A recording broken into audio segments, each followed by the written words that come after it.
The next thing we need to look at is the relationship between potential energy and electric fields.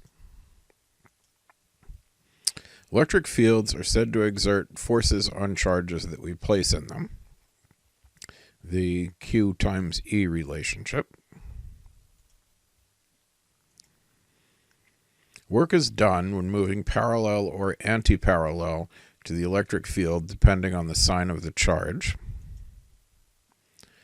And the direction of greatest rate of change of potential energy is parallel or anti-parallel to the force, and therefore is parallel to the field. And this statement is reversible, which gives us a way to determine the electric fields if we know the potentials.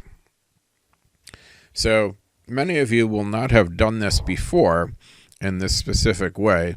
The examples we're going to do of it in our context are pretty straightforward, although they're going to look kind of complex for a moment, but then they actually simplify down quite nicely for us. So this is our relationship that we've worked out so far, except it's written in a differential form. Our small change in potential is equal to negative E dot ds, and we can assume over small changes ds, that the E is constant,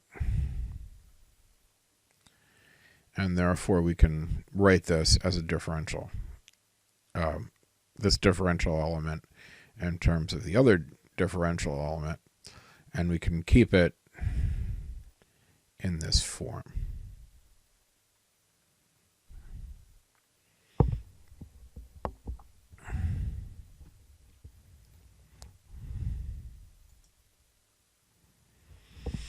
If we rearrange that, we can reverse the process and find the electric field in terms of the rate of change of the potential with respect to location. And since we are looking at the electric field points in the opposite direction of the change in V, so for example, electric field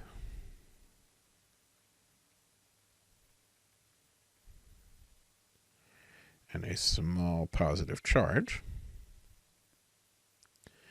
is going to move to a lower potential when it moves parallel to the field, and a higher potential when it moves anti-parallel to the field.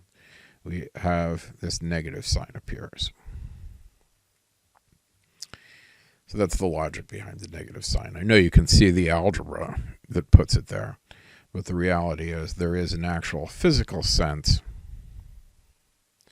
for why that thing should be a negative charge, a negative sign.